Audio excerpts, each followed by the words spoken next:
Hey, how you doing? I'm doing good, man. All right. Cool. Welcome to this podcast is Uncalled For. What's uncalled for about it? Well, you can't tell anybody this. I'm listening. Oh my God, what are you doing? I didn't see the big deal about the human body. I worship Cthulhu just for the free beer. Yeah, and don't go to Sam's Club either. But you didn't even give a chance for a wild card spot. What are we doing at Tijuana? He's like, what did you just say? Well, the name of this podcast is Stuff Uncalled For? This podcast is uncalled for. Podcast, all right. Yeah, that was the most ridiculous ending to that game that I've ever seen. Oh my gosh, I gotta hurry up. Oh my gosh, I gotta hurry up. Oh my gosh, I gotta hurry up. We're looking at each other in the eye. We're not going to say anything derogatory to the other person. And, of course, neither of us is drunk. So I don't hear Pope Francis saying that he's a prophet, seer, and revelator. What planet are these people on? And look, thank you, Black Phone. See, this is a disgrace. How'd that happen? And it's got Chick-fil-A. Hey, we're getting somewhere. And now, your host for this podcast, Mike Chernevsky. Fuji!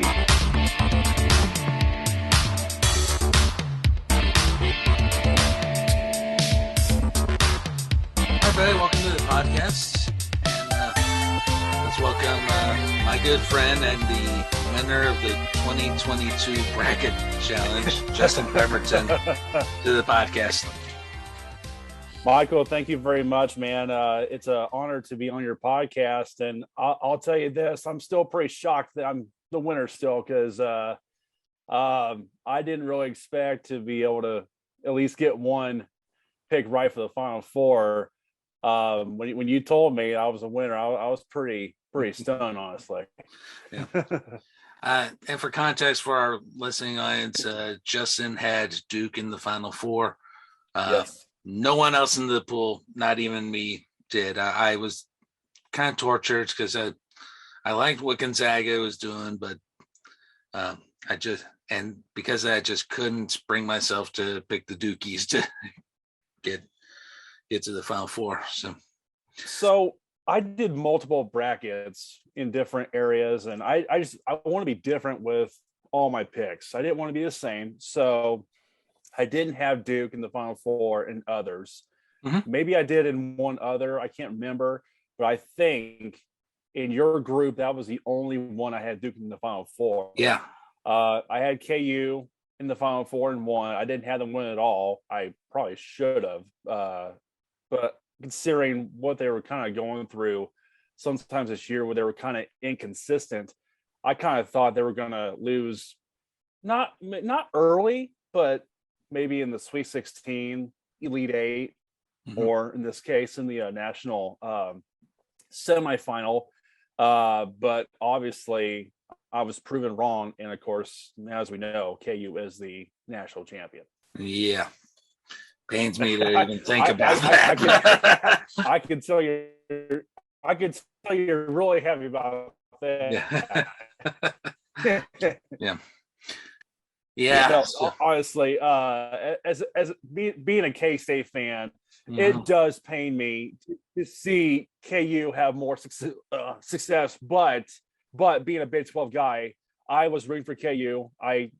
Carolina, they're okay, but they're a blue blood. They're kind of one of those that kind of gets away with certain things, and I wasn't going to root for them.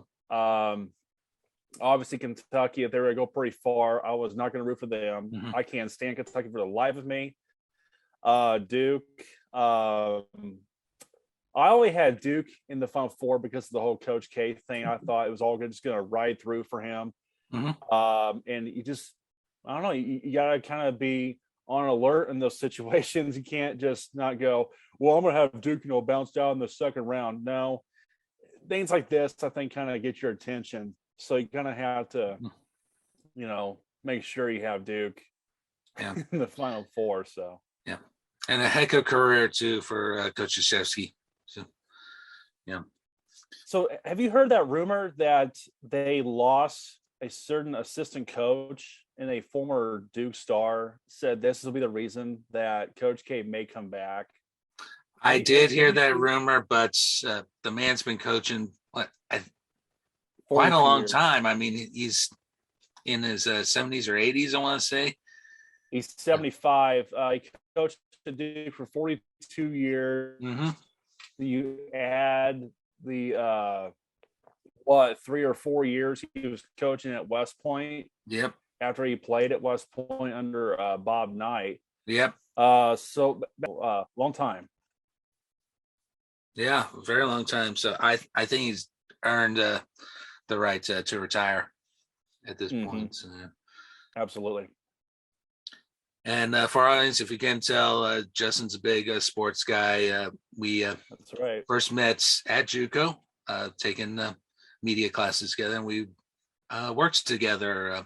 One of our first projects, of course, was interviewing the then head coach at Blue Valley High School, which is your alma mater. Yes. And that was a fun project. I remember that very well. I was taking a broadcast performance with Molly Baumgardner, which I don't believe she is there anymore because she is currently in the Kansas Senate. Yes. And you were taking a broadcast class with Joel Petrie. That's correct. That's correct. Very good man. I took his class later on, and I really enjoyed the experience. I am not the best. If you're going to ask me to go out and shoot something, you better have low expectations of having anything done correctly. I went out and I covered a basketball. I didn't really cover it, but I went out there to like just get some kind of video of a basketball game at JUCO. Boy, it was a disaster. I tried getting the stupid camera on the tripod, and I'm just like, screw it.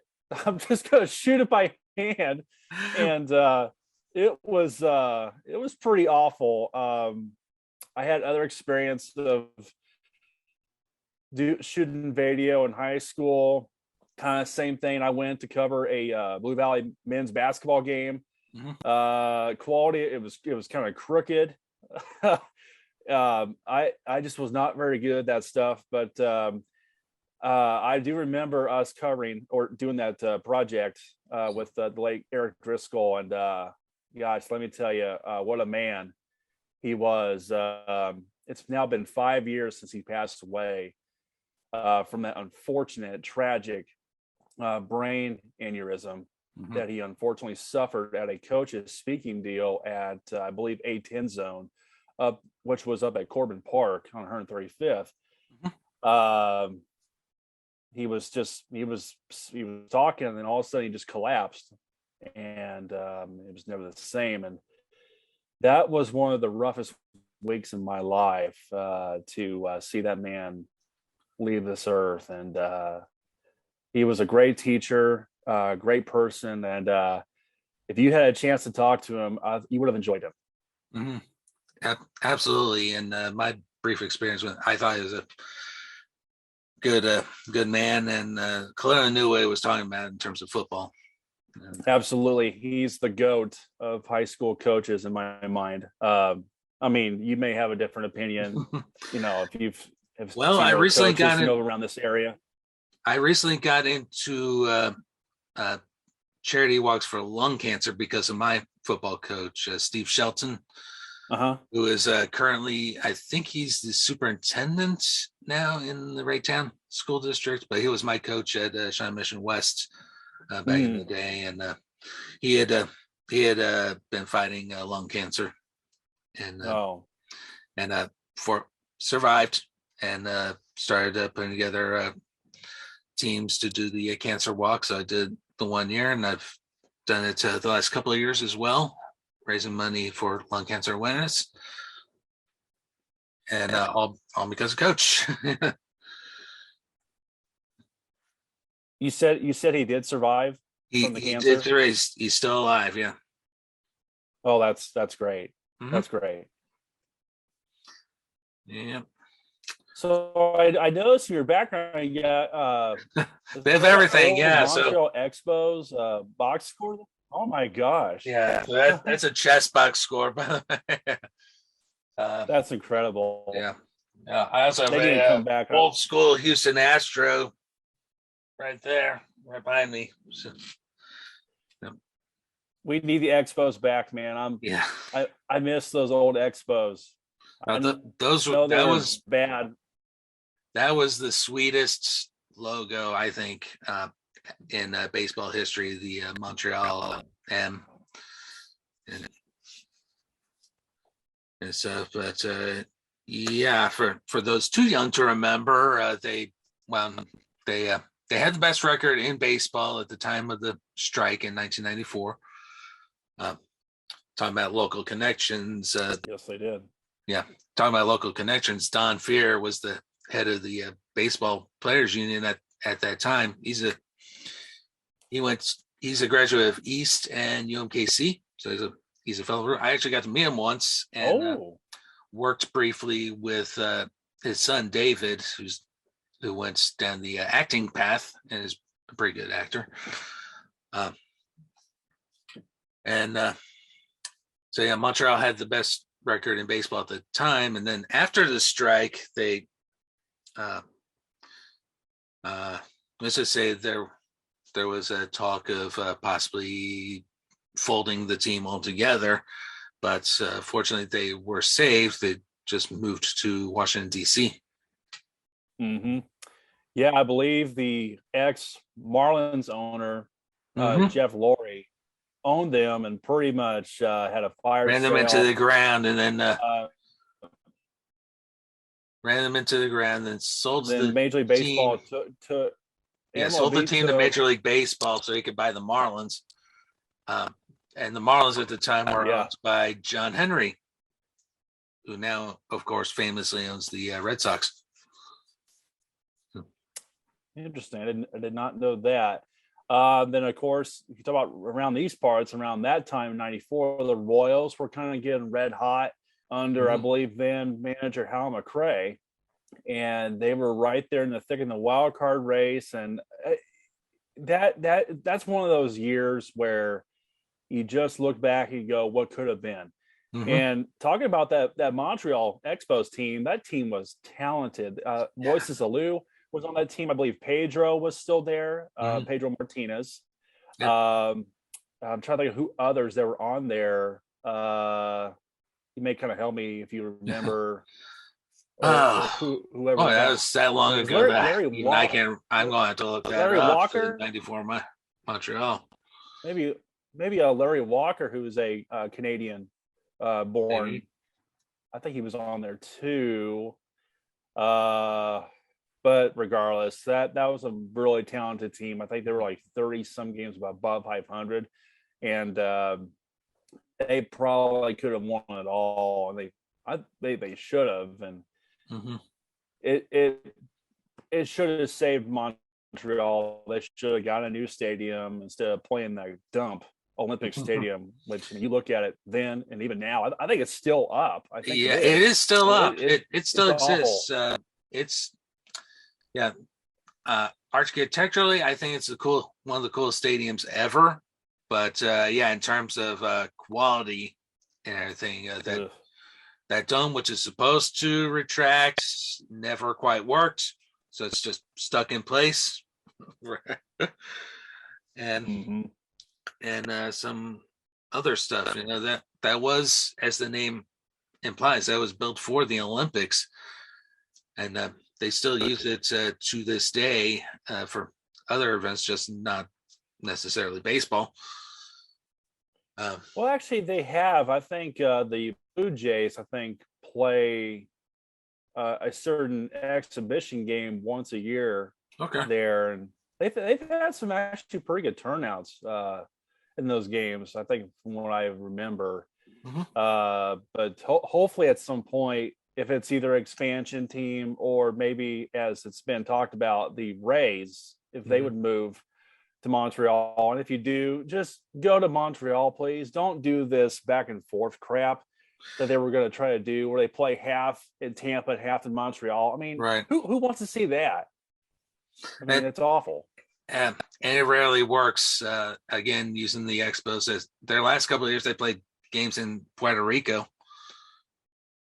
Well, that's right, they did. And you see there are a couple of examples of this in the NBA when They were still the Hornets, the New Orleans Hornets during Katrina. They Oklahoma split City. time between New Orleans and Oklahoma City. And Yep. and there's a local example too. When we still had the Kings up here, they split time between KC and Omaha. That's right. Yeah. Mm-hmm. And it rarely works trying to play between the two cities. Somehow Green Bay managed to do it for a number of years before. Yeah, playing in old Milwaukee County Stadium. Yep. And yeah, I remember the last game I went to before that strike in '94. It was at the Astrodome. The old Astrodome. The old Astrodome, which itself is still standing, actually. Yes, it is. Yeah. Mm-hmm. So it's the Astros. They're playing Colorado, and this is an Astros team with a very young Jeff Bagwell and a very young Craig Biggio playing catcher. That's right. Yep. Those who don't know, because I know most people that think of Craig Biggio, you think of him being the second baseman of the Astros, but yes, he played catcher when he first came up. That's right. And speaking of the Rockies, did you see that Todd Helton is now special assistant to the general manager for the Rockies? No, I did not hear that. But nowadays, when I think Colorado Rockies, I think of Matt Holliday not touching home plate.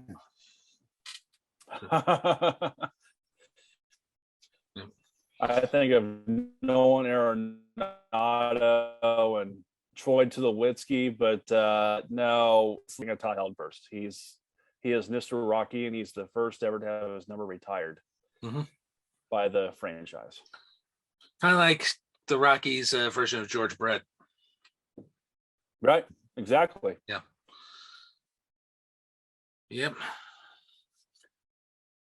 So yeah, one of the things we had been talking about, going to switch sports here.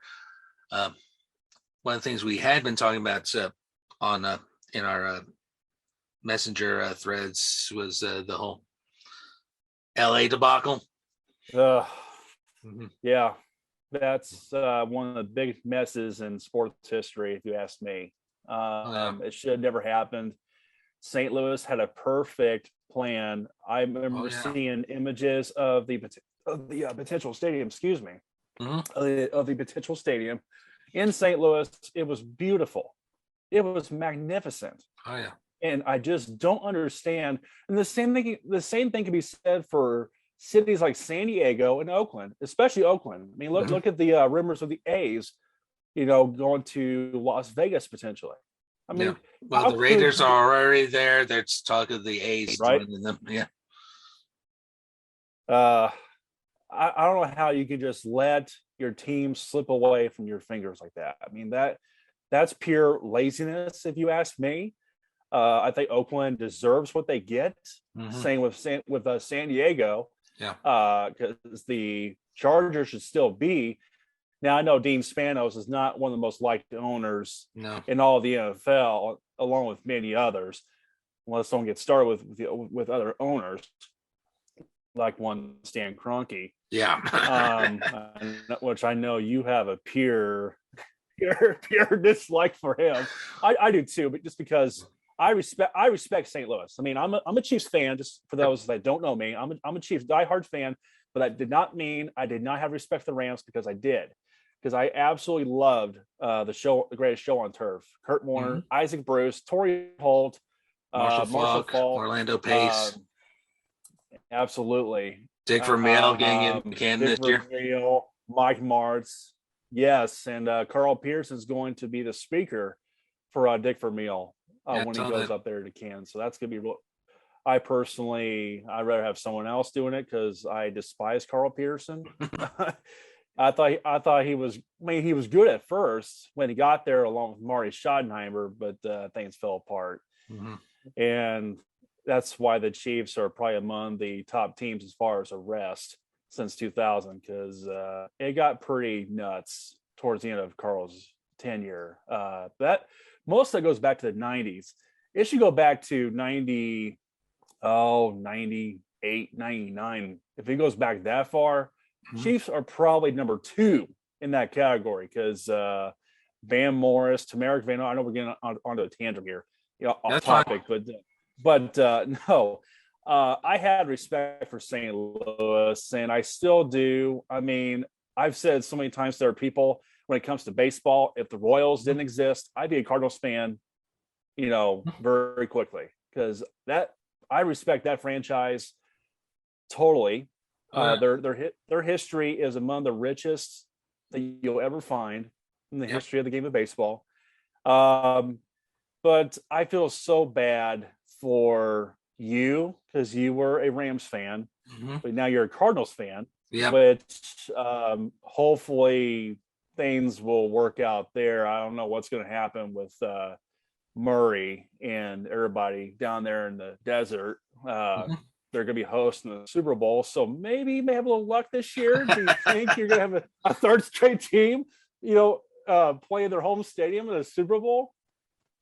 We'll see what happens. I do have some conspiracy theories about the most recent Super Bowl.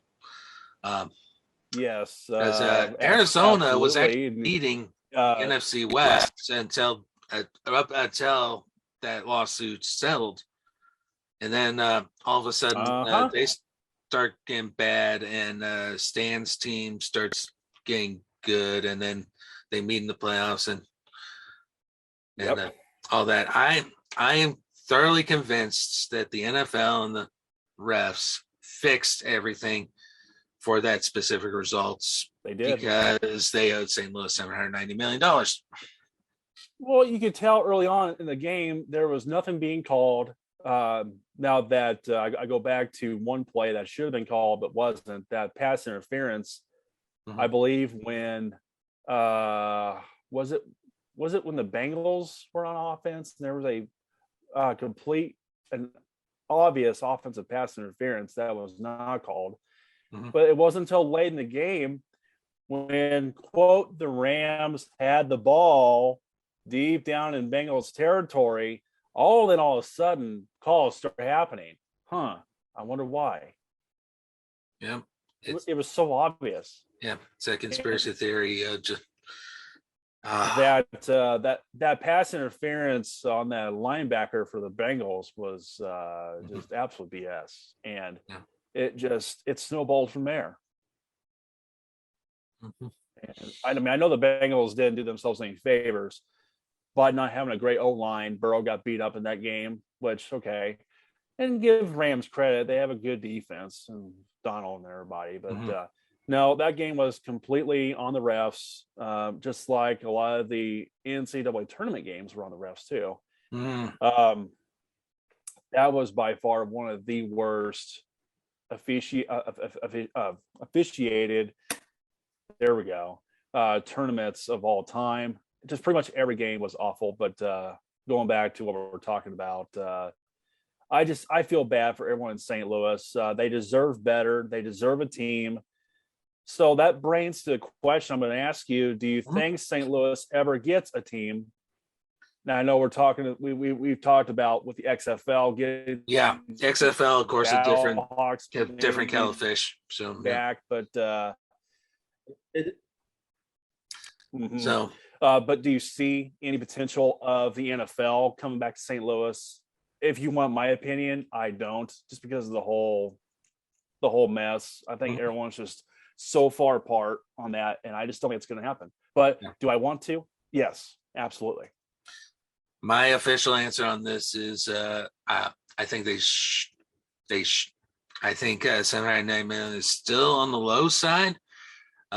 They should have gone for minimum $1 billion. They should have requested for the next time the NFL expands, guarantee that St. Louis gets one of the expansion teams. There's so much that could have been that could have come out of that, but obviously didn't. If you're asking me, it bare minimum we're looking at 20 years before St. Louis enters the NFL conversation again. A few people have to be gone from for that town, and specifically Roger Goodell, who I know you have don't have much love for. Certain owners, don't get me mentioned started. Stan Kroenke and Jerry Jones. Yep. Oh my gosh. Yeah. Which brings other interesting points that I haven't talked about on this podcast, but now's a good time to do so. There was before that settlement, there was a owners meeting, the first time in person since this whole pandemic thing started. And Stan was asked to leave the room because they were going to talk about the case. And it was John Mara, who was on that LA committee, New York Giants owner, said, hey, if Stan did not agree to indemnify the entire league, the Rams would not have moved. And only one person in that entire room stuck by Stan during this whole meeting, and that was, go figure, Jerry Jones. So. Yep, unfortunately. Mm-hmm. And from what we do know from the case, Jerry Jones was definitely Stan's biggest cheerleader in that whole thing.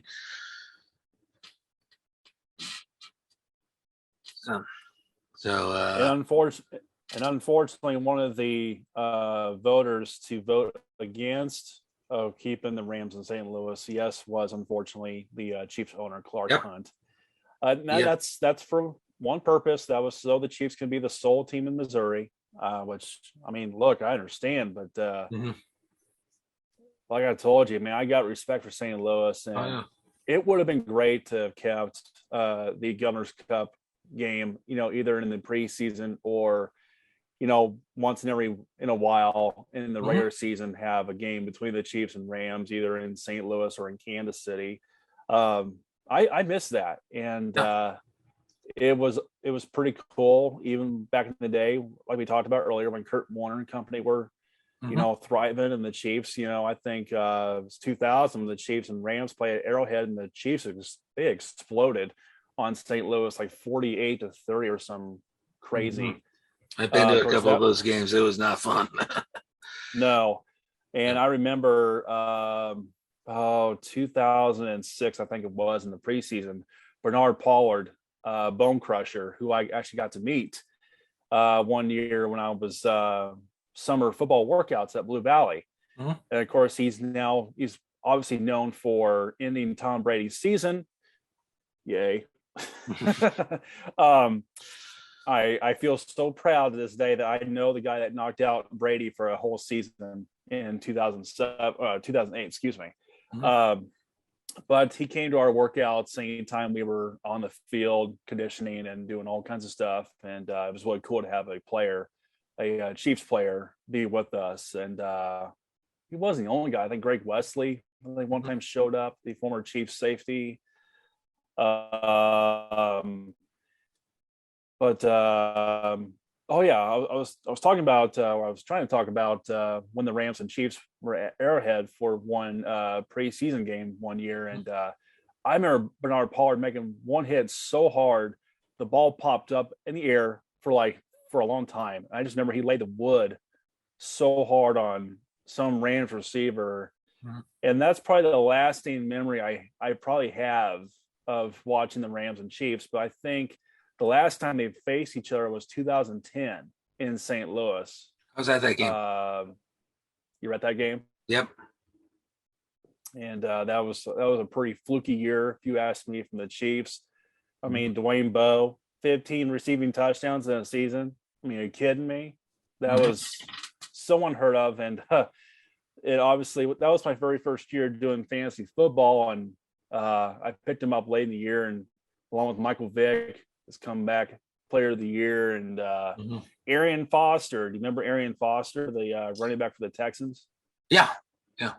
He was undrafted out of Tennessee, and he was undrafted out of any of us in my league as well. And it wasn't until week 6 when I picked him up, and go figure, I go all the way to the championship round, and I lose to my cousin, who had Aaron Rodgers and Greg Jennings who, of course, the Packers went on to win it all that year. Go figure.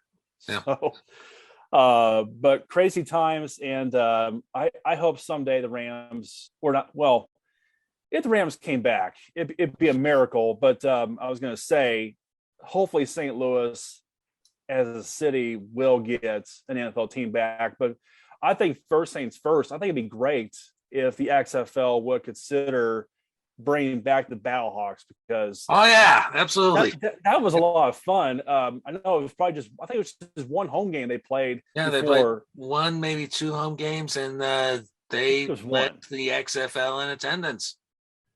Yeah.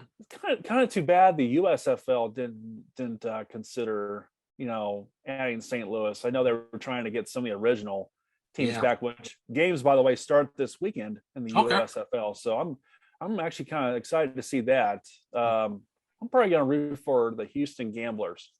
Okay. Cool. Yeah, those teams that are coming back, I'm thinking probably the New Orleans team, the Breakers, just because the cool helmet and everything. The Philadelphia Stars.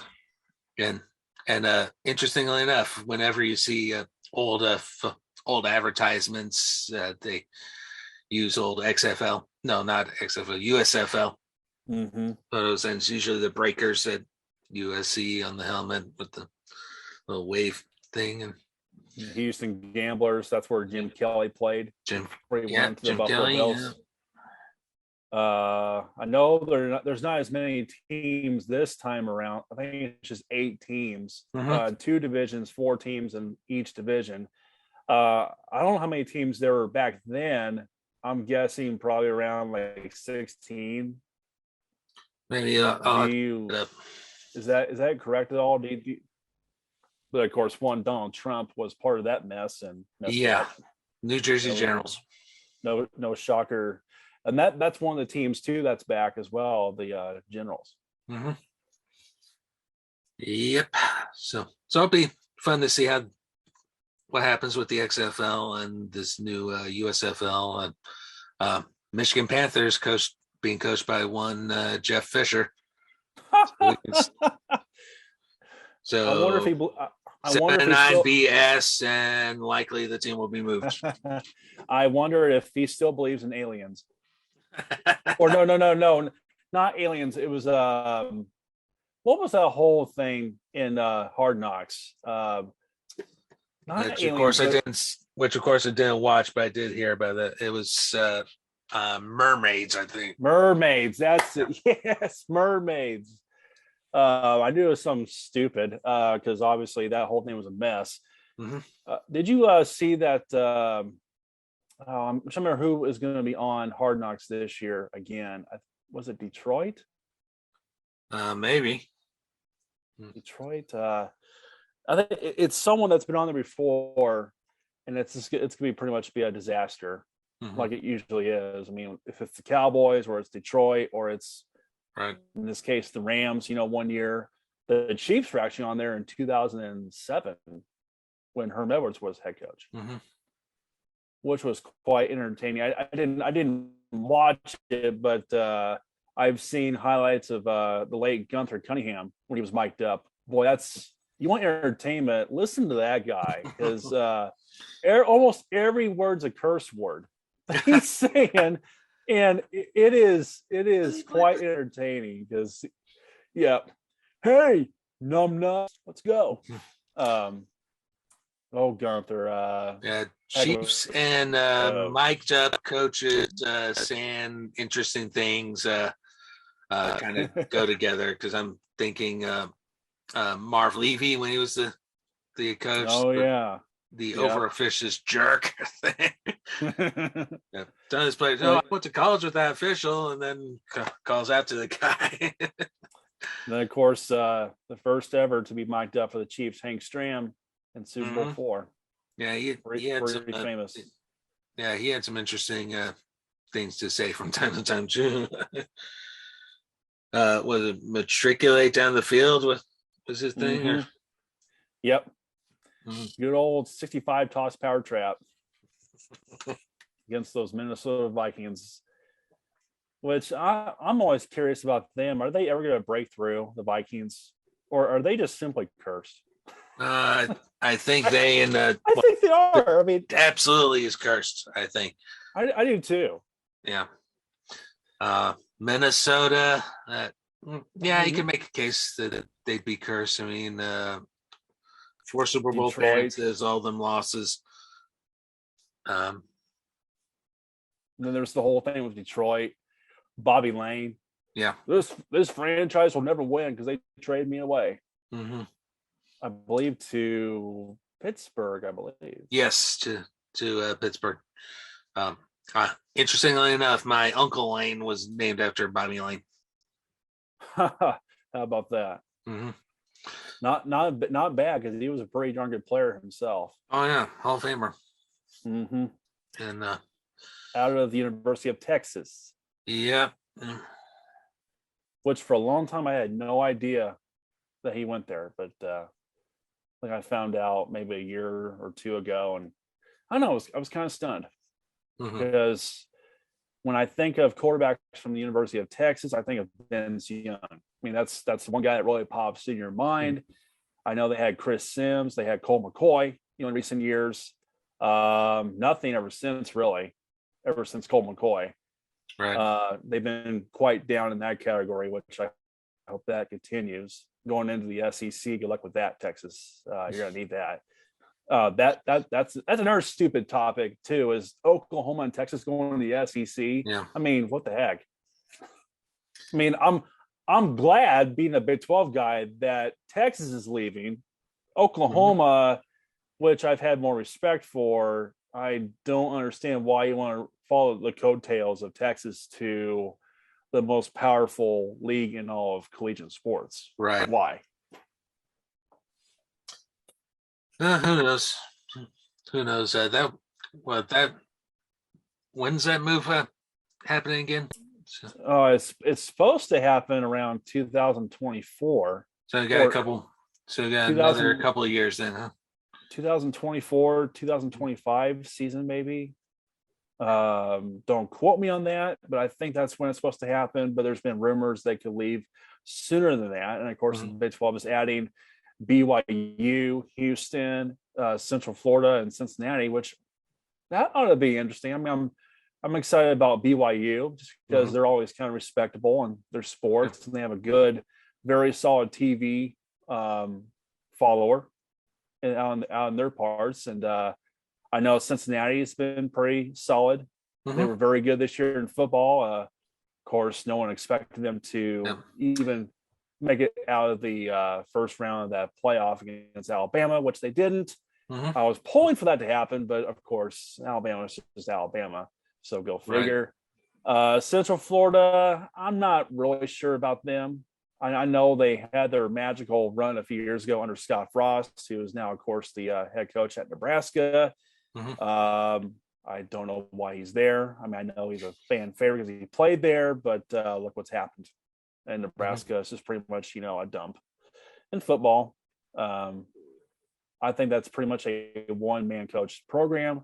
I know Bob Devaney before Tom Osborne was pretty successful, but when you think Nebraska, you think Tom Osborne. So I just don't ever see Nebraska being good again in football. If they are, cool, prove me wrong, but that's how I feel about that. But Central Florida, it's kind of West Virginia. Like I don't understand. Yeah, it doesn't make sense geographically. No, that's why I kind of like the Cincinnati pickup for you guys. As Cincinnati's pretty closer to West Virginia than any other school in the Big 12. And BYU, that's an interesting one because you don't have just that part of Utah. You have the entire LDS Church backing you up there. So, of course, there's still talk about potential expansion to add more, which I don't really see why that's even possible. I don't know why you would do that. I mean, just go back to 12 teams because the name is Big 12 for a reason. I mean, just stick with 12 teams. Yeah. I mean, I know it's going to be 14 for a couple of years with OU and Texas still in place, but when they leave, it'll go back to being 12. And there might be divisions, I think, in football, which I hope so. I mean, I used to love the North and South divisions when it was, when it was originally Missouri, Colorado, Iowa State, K-State, KU in the North. I said Colorado, and then Nebraska, obviously. South was Baylor, Tech, Texas, A&M, Oklahoma State. I mean, that was so cool. And there might be divisions maybe in basketball. No, that's probably just football. I don't know why there would be in basketball, because there never was in the first place a long time ago. But well, that should be really interesting to see what happens with the Big 12. And of course, Bob Boulsby stepping down, which I'm kind of happy about, because I didn't really think the guy was very good at his job, to be fair and honest. I know he managed to keep things together, but he's kind of responsible for it kind of going downhill a little bit too in recent years. He could have done something to keep OU and Texas in this conference, or he probably should have just kicked out Texas a long time ago and could have kept Missouri or Colorado or Nebraska in this league. I would have loved to have seen Colorado and Nebraska stay in there. Missouri, good riddance. I mean, you betrayed us. You lied. Mike Alden, the ex-AD, lied about everything. And then A&M, as far as I'm concerned, I'm glad they're gone, because they beat my Wildcats in the 98 Big 12 championship game, played in the Edward Jones Dome. That's the main reason why I can't stand A&M. Plus, they think they're better than everybody else. They think they're better than Texas, which they've never proven to be. Even when Johnny Football was there, Johnny Manziel, for those that don't know the nickname Johnny Football. But still, Big 12 should be really interesting going forward. Of course, basketball-wise, I think it's going to get pretty nuts. I think with KU, riding on the national championship. My Wildcats with a new head coach and potential upside there with Jerome Tane, the ex-Baylor assistant. Baylor, who knows if they remain a power, with him being gone out of Scott Drew's coaching staff. And Iowa State, I mean, who knows with their new coach, if they can, start being successful again like they were under Fred Hoiberg, the mayor, who should still be there. I mean, I don't know why you're coaching at Nebraska. Why? That's a mess. Yeah. When KU won, I was hearing something they were misappropriated as Kansas City Jayhawks. First of all, that was done on purpose. Those who don't know their basic geometry, Lawrence, 40 minutes away from KC, technically not considered part of the KC area. And two, when you talk about college sports, when you say Kansas City, there's one school that comes to mind, the University of Missouri at Kansas City. And we ain't Jayhawks, we are Roos. So, which that kind of now comes to my mind now, thinking about UMKC. Will they ever reach the heights of getting to the tournament at all? Well, they are in one of those tournaments. They're in one of those conferences, the Summit League, that you have to win your conference tournament to get in. You have to. Yeah. They just have not been able to do it. I hope it happens in my lifetime. So, if I'm correct, didn't that used to be called the Mid-Con? Yeah, it was called the Mid-Continents when I was there. And shortly after I graduated, it became the Summit League. And then they bolted out for interesting fact, you mentioned Scott Drew. The first UMKC game I ever attended there as my first semester there, they're playing at Hale Arena, right there next to Kemper, and they're playing Valparaiso. Yep. Yeah, we used to be. They used to be in our conference, Valpo. So. Now Valpo is in the Missouri Valley, which I've also noticed that Murray State is going to be moving to the Missouri Valley, which again, that's one of those where it doesn't make sense traveling wise for certain schools. I mean, you're traveling all the way to Kentucky if you're. It's Western Kentucky, so it's not too far removed from where we think of the Missouri Valley. So. Yeah, they're going to move in there, I think, July 1st this summer. So that'll be interesting. And of course, Steve Prohm is now back coaching Murray State after I think a year or two off. Well, actually, a year off coaching after getting fired from Iowa State after their worst year in program history, which I believe was 2-22. Wow, pretty awful. Yeah. Isn't that how funny that Iowa State just goes all the way into the Sweet 16 a year later? But of course, that's all done by the transfer portal. Yeah. What are your thoughts on that, by the way, the transfer portal? Do you I know practically nothing about it, so educate me. Well, think of it like free agency in pro sports. That's kind of what it is. Okay. So the concept is free agency, but among D1 college students. And maybe Division II. I'm not sure, but mostly Division I. Yeah, but it's basically collegiate sports copying off of pro sports, which honestly, you shouldn't be doing that because you are your own brand. Pro sports is their own. Just stay separate. Don't copy off of each other. Come on. Now, unless you're talking about overtime rules, right? NFL, you need to copy off the college because the college football rules are excellent. The NFL rules continue to be bogus. I don't know if you've seen the new overtime rules in the NFL, how they've kind of modified the rules. They're still bad. I mean, I'd still rather be playing multiple overtimes if it was the case. And then like in the new college football rules, after the first two overtimes, it would just come down to converting 2-point conversions, which is so much fun. I think it was Illinois and Penn State this past year that went into 9 overtimes. Wow. It had never happened before in the history of FBS football.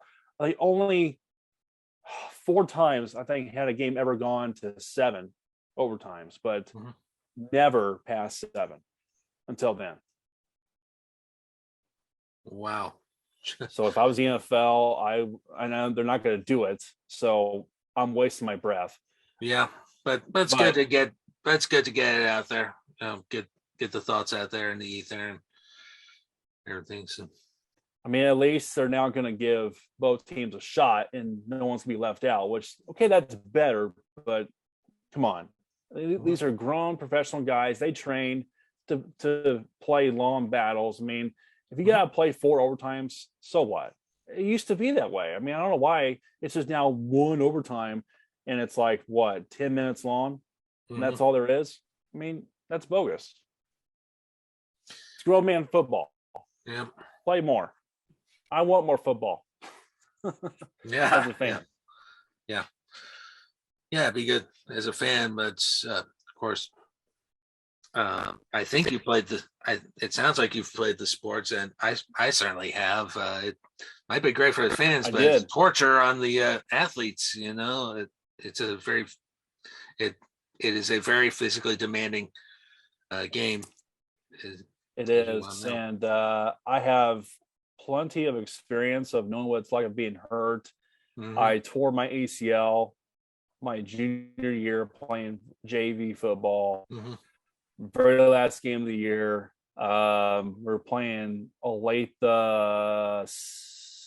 East. No, South. Olathe South, I believe. It was at Hawks home. Or Falcons. I remember the play exactly. They did a toss sweep to the left side. I'm trying to get to the pursuit to the ball. Then one of their linemen tries to come up and block me, and I remember stopping in my tracks. And of course, our field was not natural grass, So there's a red flag there. If it's not natural grass, you're in trouble. Right. I got my foot caught in a very awkward position. Pop, snap, done. And I was so furious because we had a rotation of linemen going in for that game, and we were just kind of rotating guys. So I'd be in there for a series or two, and then I come out, and someone else would come in. And then later on, I have my chance, which, okay, second half is starting, and I go in. And then just a few plays later, I'm done. Then my teammate, one of my teammates did the same thing, same knee in the same game. So you got two guys on the bench with broken knees, and it was an awful ending to my career playing football. I started in middle school in 8th grade when I was going to Blue Valley Middle, which their mascot is Cardinals, and at the time they had the original. The same kind of original Cardinal logo, by the way, of the Arizona Cardinals. Before, of course, the Cardinals kind of screwed that up. I'm not a huge fan of the current Cardinals logo.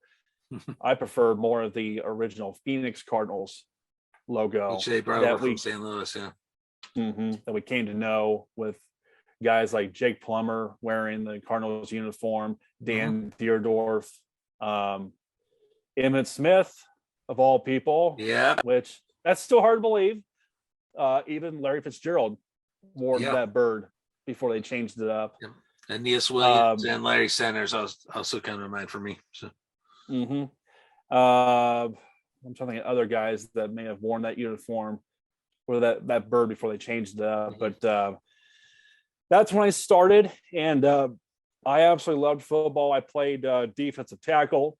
I was usually a 3 or the shade, so not totally head center up on the center, but either on the right side or left side of the center. Now there was a game or two where I did play straight up on the center's nose, and I actually played D end for one play. Coach had me do that, and that was actually kind of fun. And I kind of wish, looking back, I would have tried out playing D end, because I think I had the quickness and the speed to be able to, get around the corner. Right.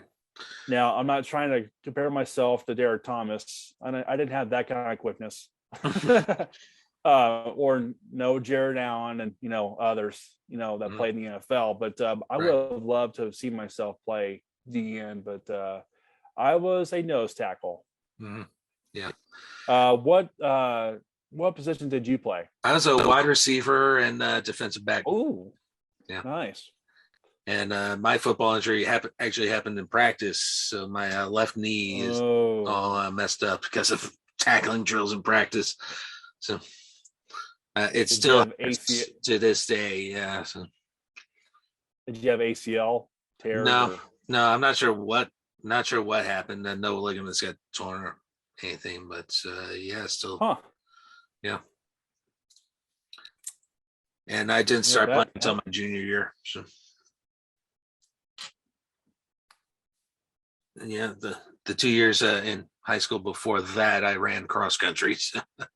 So that's a heck of a transition, going from 2 years running cross country to 2 years playing football. And I did track all 4 years too. So. Yeah. So I could have honestly, I could have come back from my last year of football, and I remember one day in science class, I had Mr. Eric Driscoll as a teacher as well at Blue Valley, and there was one day I had to go up to him at his desk and talk to him. I didn't want to, but I knew I had to, because I had so much fear in me that I was going to tear my knee up again, or I was going to do the other one if I went back and played. And I told him, I said, Coach, I can't do this no more. I gotta quit, because I have too much fear of re-injuring my knee or blowing my other one out. And I didn't want to face that kind of fear. But being the person that he was, he offered me the opportunity to be a manager, and I managed to stay on the team, and I got a state ring. So it was a pretty sweet deal. Yeah, I would have loved to have been suited up and been out there with my buddies, my brothers and teammates, and hoist that state championship trophy up with them. But it was a pretty sweet ride to be able to still be on the team, be with them at practice every day, go to games, and set things up, and just be part of the experience. I wouldn't have it in any other way. Looking back, it was a cool ride. Yeah, cool. Yeah. That's. I think that's a thing. The high school coaches teach classes during the day. I know Coach Shelton, who I mentioned earlier, he was teaching biology when he was teaching there, and another teacher who was also a coach that I had, who somewhat became famous in recent years, because there's a certain fictional coach that was heavily based on him. I'm of course talking about Donnie Campbell. Yes. Yeah. Mm-hmm. He coached at Blue Valley West. Coached the men's basketball team, I believe, when I was still at Blue Valley. And as I told you earlier, when I was, in broadcast class in high school, I went to cover a game, and it was there actually, and I believe he was still the coach there. Yeah. So yep, I'm fully aware of that name around these parts, Donnie Campbell. Yeah, he taught geometry at West when I was there. In fact, that was my freshman year when I had him as a geometry teacher, and he was coaching basketball. And on that basketball team that year was one Jason Sudeikis. So, oh wow! Yeah, how about that? Yeah. Well, of course, the dynamics. Freshmen don't just really hang out with seniors all that much, so I didn't really know the guy. But really thrilled to hear about the success he's been having with that Ted Lasso character. Everything, and to hear that Ted Lasso is based on Campbell. Wow. So I need to actually take the chance to watch that show in its entirety and see how much he got right. A few Campbellisms I'll share with you right now. So, hey, what's going on? Oh, nothing. Stay out of trouble? Yeah. Who is she? Or who is he? Depending on who's or quit cheating. I'm going to start smacking. So I don't have Apple TV, so I've never seen a single episode of Ted Lasso. I've only seen one clip of Ted Lasso, the Sheffield Wednesday clip. We're playing Sheffield Wednesday? Yeah, Saturday. Oh, we're playing Sheffield Saturday. No, we're playing Sheffield Wednesday on Saturday. So I don't know if you're a big fan of English football at all, but Sheffield Wednesday is an actual team in England. They got their name because they used to be called the Wednesday Football Club, and they originally just played on Wednesdays when those workers had the day off. But they later added the Sheffield part to it because that's where they play in Sheffield, and they're one of the more storied clubs in the history of English football. Not nearly as storied as Manchester United and Liverpool, but still pretty well regarded. So, yep. Yeah, I hate to tell you this, man. I'm not a big soccer person. I played the sport when I was a kid. I stunk at it. That's probably the one reason why I'm not a fan of soccer, because I was bad at it. Right. My lone memory I have was making a block with my nose when I was goalie. So a very painful memory, one I love to forget. And I've tried a few times to try to convince myself to watch a Sporting KC game. I just can't do it. Minus the penalty kicks, the famous penalty kicks in the 2013 MLS Cup. Right. Now that I enjoyed, because I was up at that was the time when I was still working at Union Broadcasting, which of course is where Sports Radio 810 and ESPN Kansas City are at. And I believe I was I think I was doing something, but I remember being in the 810 control room sitting there watching the penalty kicks, and I was just like, I was amazed of how entertaining that was. I think it came down to 10 penalty kicks, if I remember correctly. And who was the goalie at the time for Sporting Casey? I'm trying to remember. Jimmy Nielsen. That's it. And he was so phenomenal at blocking and saving those penalty kicks. And of course, Sporting got a few of those, and it was the ultimate difference. And Sporting won the cup. Right. So yeah, the last 10 so years, that's when I've really gotten into soccer. In fact, I would say that soccer has become my football replacement on a number of levels, including the local level. I've come to support a local soccer team. They're called Santa Fe Wanderers. They'll be playing in. They have a really good record in terms of amateur, semi-pro soccer. They've won a lot of trophies and everything, and they're a good bunch of guys too. So they'll play this year in the UPSL and the Midwest Premier League, and looking forward to getting to a couple of games this year.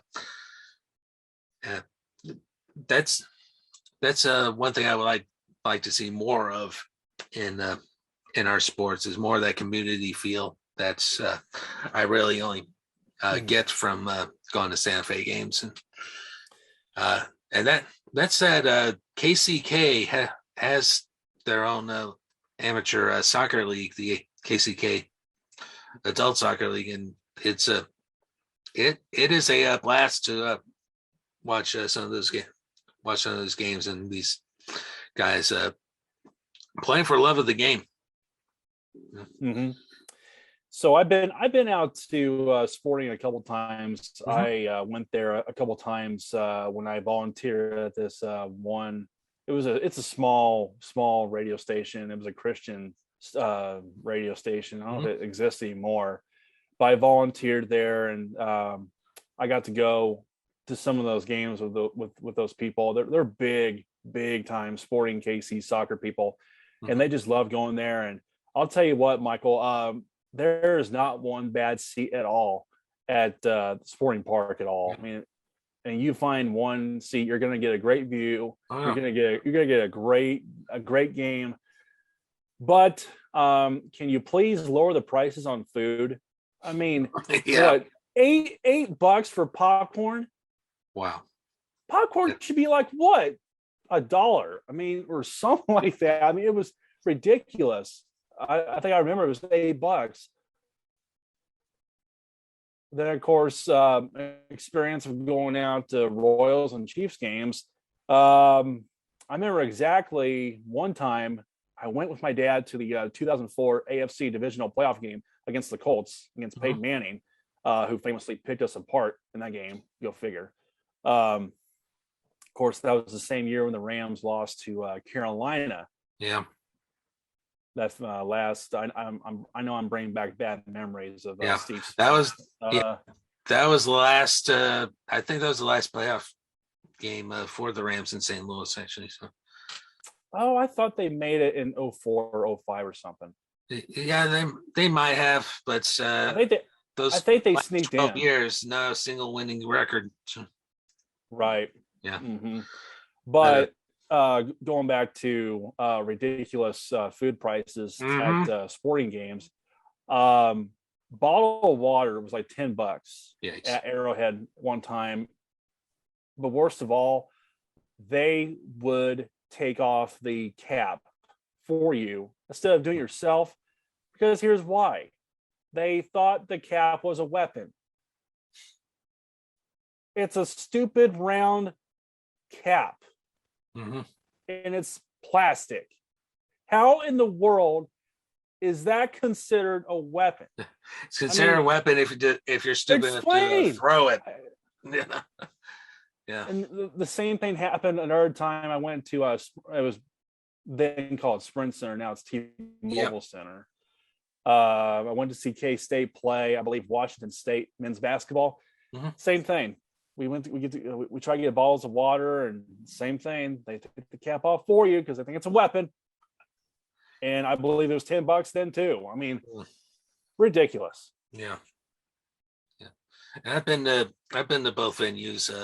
You're absolutely right about Sporting Park. Not a bad seat in the house. And I'd say the same thing about Sprint Center too, or T-Mobile. Yeah, I'll always refer to it as Sprint Center. Yeah, I'm sorry. Yeah, It's like this whole thing with all these name changes for these teams, like the Redskins and Indians. Come on, I'm always going to refer to them as Indians and Redskins. I don't care. Yeah. So not big fan Commanders or Guardians. No. Yeah. Hideous. The uniforms for the Commanders are horrific. Could you at least gone with a logo of a commander on your helmet instead of that stupid W? I mean, the W is worse than what it was last time when it was Washington football team. It's practically the same W, just I know stylized a little bit. Yeah, and it's poorly designed. The uniforms. I mean, did they not learn from the Cleveland Browns to not put name on the front of the jersey? Awful. And then Guardians, they sort of kept the same look. Obviously, with the Indians, of course they changed it up a little bit. Yeah.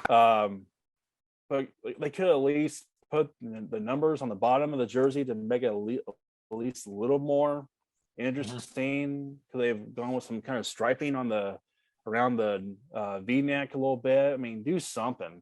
I mean, I'd rather go back to the days of which is famous now for the movie Major League. Go back to those uniforms, or go back to the 90s. I mean, that was a great look there for the Indians. I loved that look. You know, the days of Jim Thome and Kenny Lofton and Manny Ramirez and Albert Bell.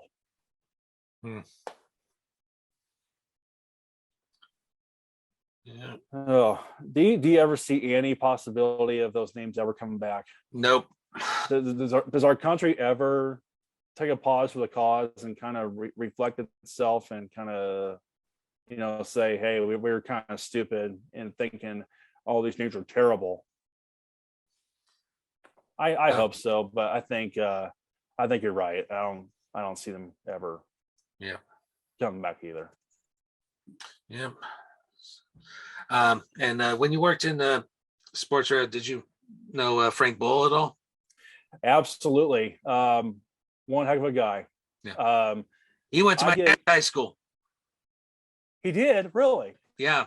He was 2 years ahead of my dad, Central Catholic High School in Pittsburgh.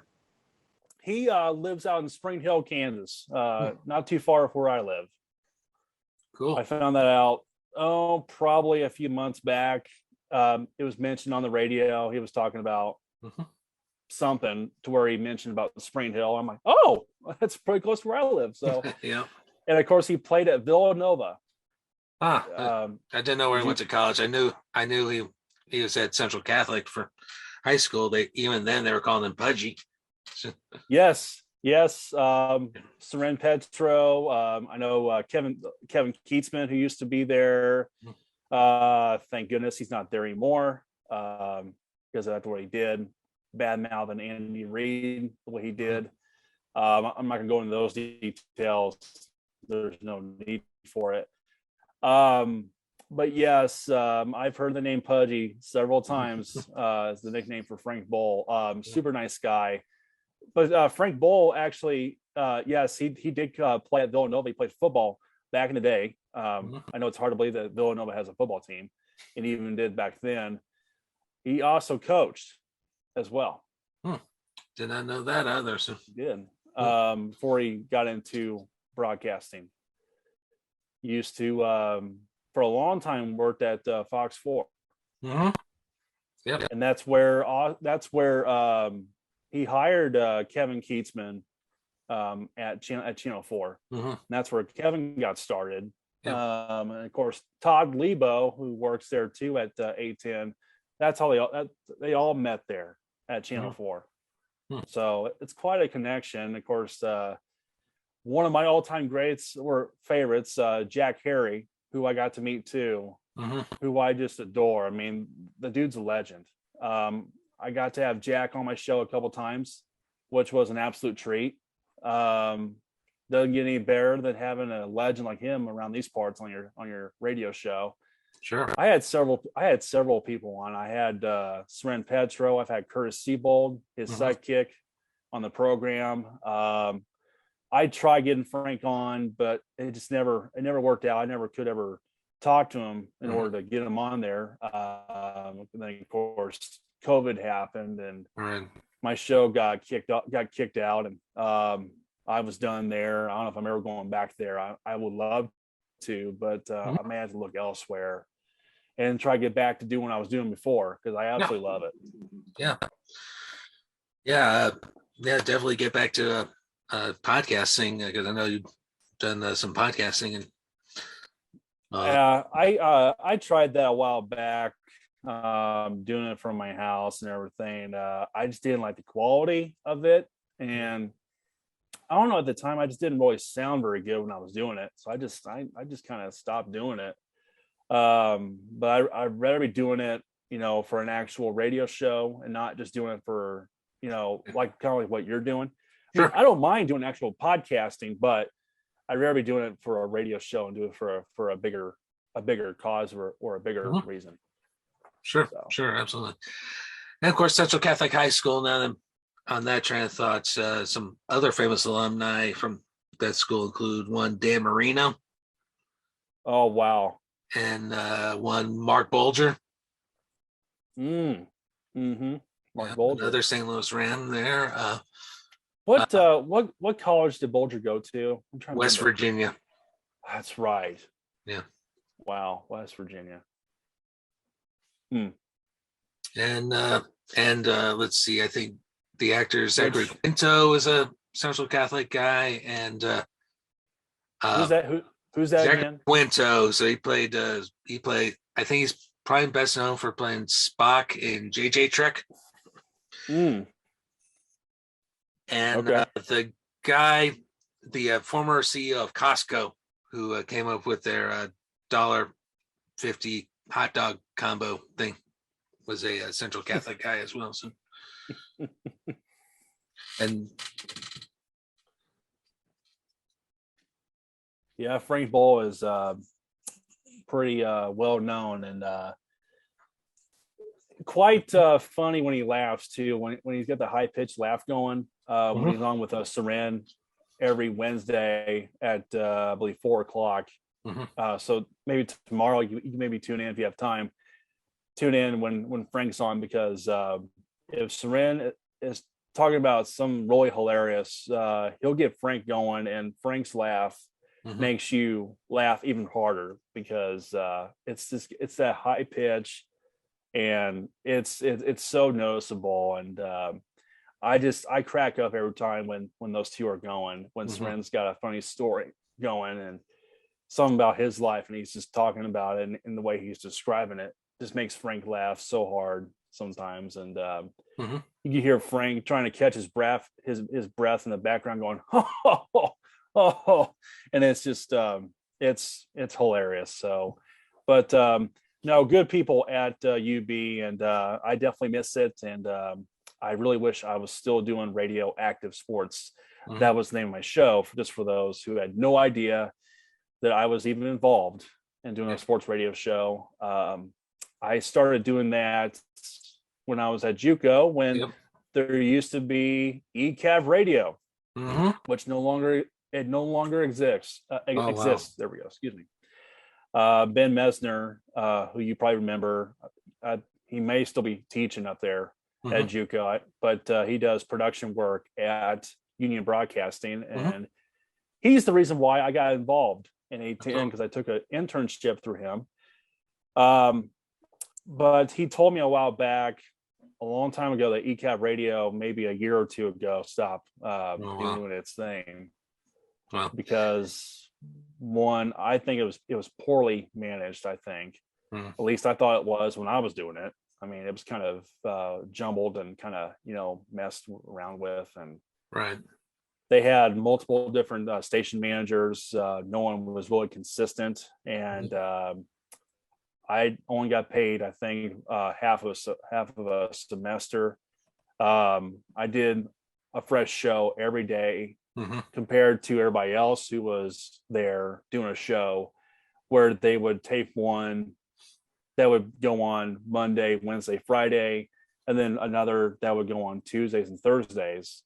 Me, being a guy that wants to give out fresh content every day, I did a fresh show every day, either from here or when I was when I needed to go to class, and then had time to stop by in the studio and knock out a show or two. I pop out a show every day, and it was a lot of fun. I just wish I had more respect. I didn't get the kind of respect I deserved because I worked my tail off. But then, of course, I moved over to A10 in 2013. I pitched my interest and my want of wanting to do a show around 2016, and that's where I really took off. I did 200 shows exactly. That's where it all stopped when COVID took place, and it was very, very hard for me to really gather that in my mind and really accept the fact that I was done.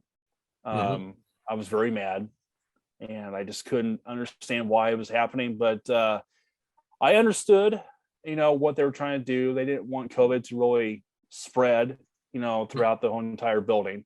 So some people had to go, and well, I was one of them. So it is what it is. Yep, it is what it is, and that's sad to hear about ECAF closing, and of course, I've had another ECAF person, Mr. Bill Butts, whom we both know. Yes, Bill Butts, one of the great voices around these parts.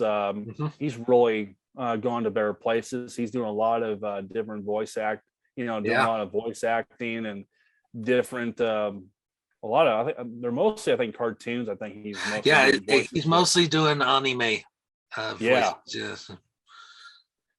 But I remember he had his own show. I forget what the name of it was, but he's definitely talented, and he was a joy to be around a lot of times. Just that voice, you hear it, and you'd be amazed right off the bat. Good man. Good man. Good man. Yeah, absolutely. Himself a sports fan, because I remember him wearing that Wolfsburg shirt all the time. Yeah. All right. Well, we're right along, and I assume you have a lot to do today. I know I do. So we'll go on. And then, hey, thanks for being on the podcast, and again, congratulations on winning the tournament pool. So. Yep. Still shocked. And hey, Michael, thanks a lot, man. It was a great time. Thanks for having me on, and hopefully we'll do it again, maybe sometime. Maybe next year I'll win. I'll win it again, and we'll be back on it. Yeah, never know. Yep, never know. All right. Good to see you, man. You too.